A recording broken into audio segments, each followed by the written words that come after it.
কষ্ট হচ্ছে আপনাদের? বৃষ্টি কমেছিল আবার শুরু হয়ে গেল, কষ্ট হচ্ছে? ইমানদারদের জীবনে কোনো কষ্ট আছে? মুমিন বান্দার যদি হাত থাকে তাও যেরকম শুকরিয়া, হাত যদি কেটে পড়ে যায় তারপরেও ধৈর্য ধারণ করলে সওয়াব দান করেন কে?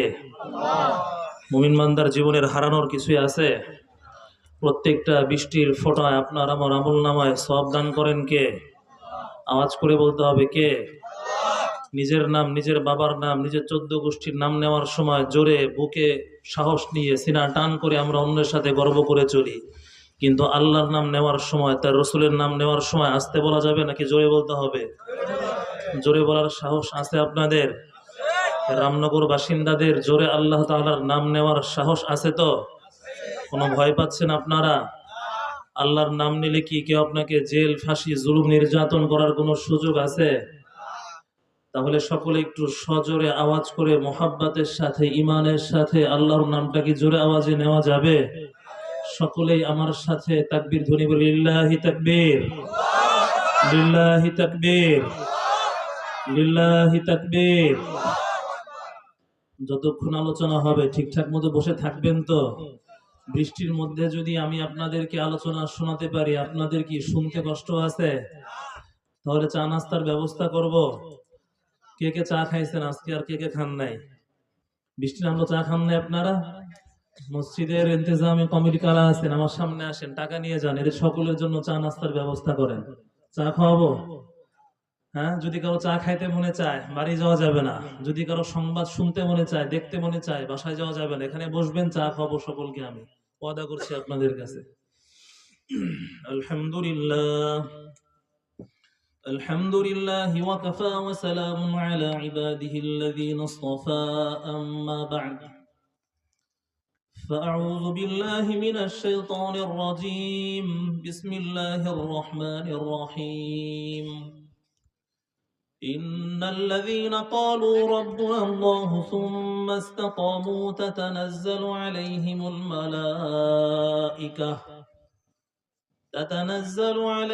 الملائكة ألا تخافوا ولا تحزنوا وأبشروا بالجنة التي كنتم توعدون.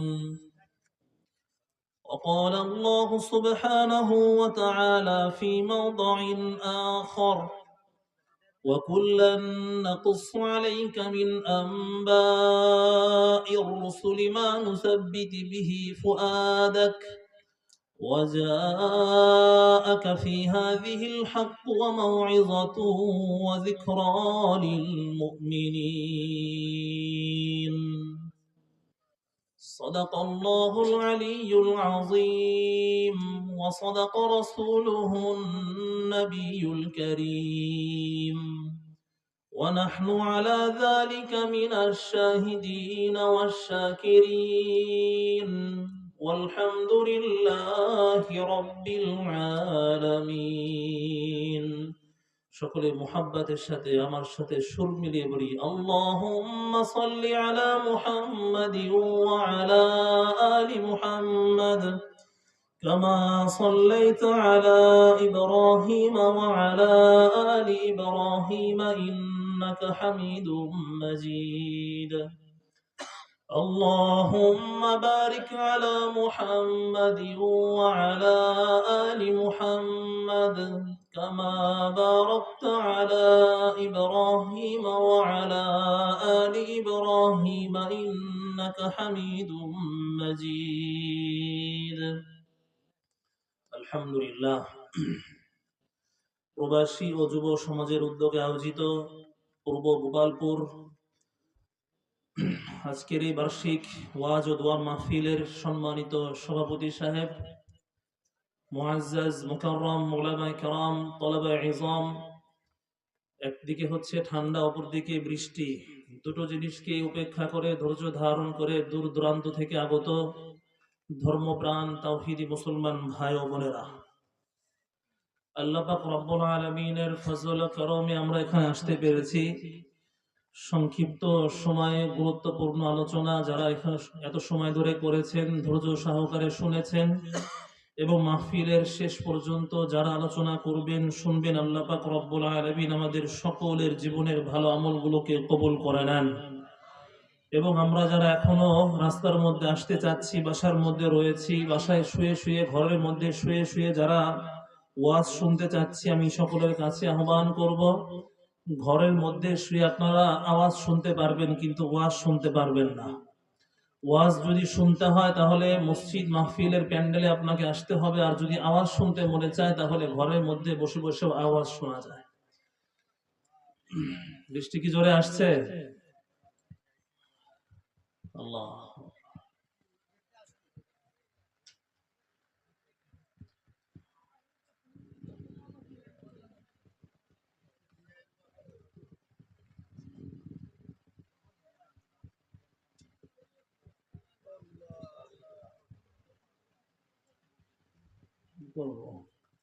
আপনারা পরামর্শ দেন কি করলে ভালো হয়।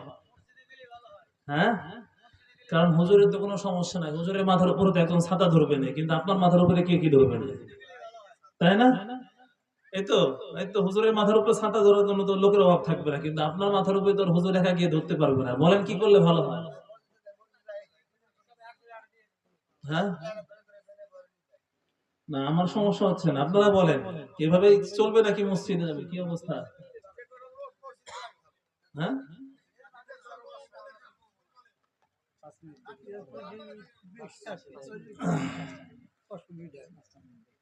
আচ্ছা ঠিক আছে, নেন 5টা মিনিট আলোচনা শুনি, তারপরে যদি বৃষ্টি বেশি আসে তাহলে মসজিদে যাবো না, কি বলেন?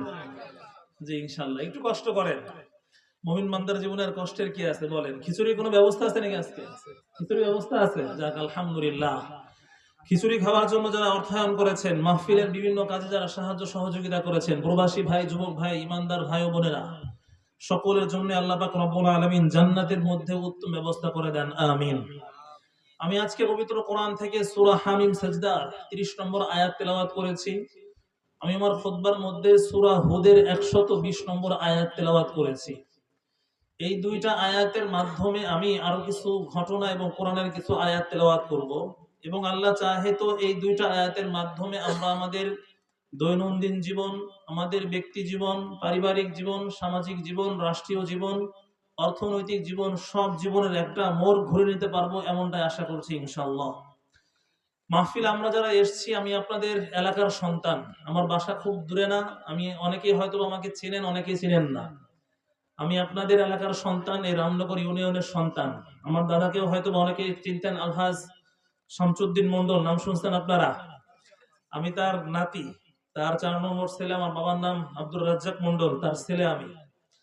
সুতরাং হচ্ছে আপনাদের এলাকার সন্তান। এখানে কেউ আসছেন আমার দাদা, কেউ বাবা, কেউ চাচা, কেউ ভাই, কেউ বোন, কেউ মা, এরাই আমাদের এখানে রয়েছেন। কয়েকটা কথা কাটা কাটা কয়েকটা কথা বলবো, কথাগুলোর মধ্যে আমরা আমল করার জন্য চেষ্টা করবো ইনশাআল্লাহ। সূরা হামিম সাজদার যে আয়াতটা আমি তেলাওয়াত করেছি, সর্বপ্রথম আয়াতের অর্থ বলে আমি আপনাদের কাছে একটা প্রশ্ন করব, এবং প্রশ্নের আলোকে আমাকে কয়েকটা জিনিসের উত্তর দিতে হবে। এত কষ্ট করে আপনারা মাহফিল শুনতে আসছেন, যদি মাহফিল থেকে কোনো কিছু না শিখে যান তাহলে কি এটার কোনো সার্থকতা আছে?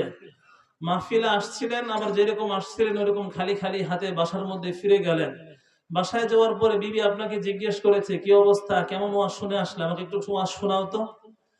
তো বলে ফেললেন যে একজন হুজুর, দূর থেকে একজন হুজুর আসছিল, এত সুন্দর বয়ান করছে, এত টেনে টেনে সুর দিয়ে কান্না করে বয়ান করছে, তার সুর শুনে একেবারে কান্না করতে করতে দাড়ি মোছ সব ভিজাই ফেলছি।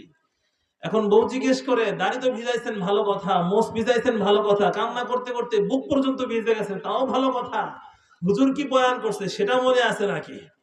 তখন হা হা করে তাকায় থাকে, হা হা লা আদরি, আমার তো কিছুই মনে নাই। তাহলে এরকম হওয়া যাবে না, বরং কোরআনের মাহফিল শুনতে আসছেন, এখান থেকে কিছু হলেও জ্ঞান গরিমা আমাদেরকে নিয়ে যেতে হবে। পারবেন তো ইনশাআল্লাহ? সর্বপ্রথম যে আয়াতটা আমি তেলাওয়াত করেছি, আয়াতের মধ্যে আল্লাহ পাক রব্বুল আলামিন বলছেন, ইন্নাল্লাযীনা ক্বালু রাব্বুনাল্লাহ, নিশ্চয় যেই সমস্ত ব্যক্তিবর্গ যারা বলে ক্বালু রাব্বুনাল্লাহ, আমাদের একমাত্র রব হচ্ছেন আল্লাহ। বলেন তোমাদের রব কে?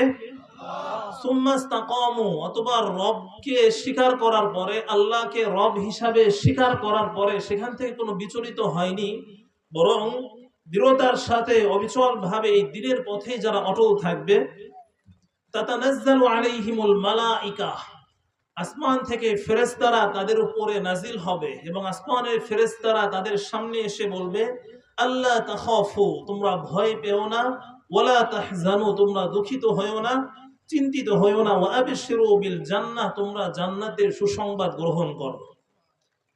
সাধারণ একটা অর্থ আমি এখানে পেশ করলাম, খুব বেশি সুরতাল দেওয়ার সময় নাই এবং কি খুব বেশি সুরতাল আমার কাছে নাইও মনে করেন। একজন ব্যক্তি, আপনারা যেহেতু আমার এলাকার মানুষ, আমাদের বাড়িতে মোটামুটি সকলে গরু পালে, তাই না? আচ্ছা বলেন তো, গরুতে দুধ দেয় কোনগুলা, ষাঁড়ে নাকি গাভীতে? আওয়াজ করে বলেন, কিসে দেয় দুধ? একজন ব্যক্তি গাভী না পেলে মনে করেন যে গরুর দুধ দোয়ানোর জন্য হাতুন, তারপরে হচ্ছে তেলের বাটি, সবকিছু নিয়ে কোনো একটা ষাঁড়ের কাছে গিয়ে সেরে দাঁড়ায় আছে। আর ষাঁড়ের কাছে গিয়ে সেরে যদি মুখ চুলকাইতেছে আর পাছা চুলকাইতেছে আর হচ্ছে রান চুলকায় বলতেছে যে আমাকে 1 কেজি দুধ দাও, তাহলে কি সম্ভব হবে? তাকে যদি দুধ যদি পাইতে হয় তাহলে ষাঁড়ের কাছে যাইতে হবে নাকি গাভীর কাছে? কারণ ষাঁড়ের কাছে দুধ থাকে না, গাভীর কাছে দুধ থাকে। আবার গাভীর কাছে যেয়ে যদি আপনি চিন্তা করেন গাভী তুমি তোমার ষাঁড় ছাড়াই বাচ্চা দাও, তাহলেও কিন্তু পারবে না, তাই তো?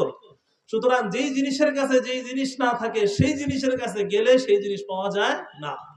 এজন্য আমার কাছে সুরতাল নাই, কারণ সুর আমার কাছে পাবেন না। কিছু মোটা মোটা কথা বলবো, কথা পাবেন আশা করি ইনশাআল্লাহ।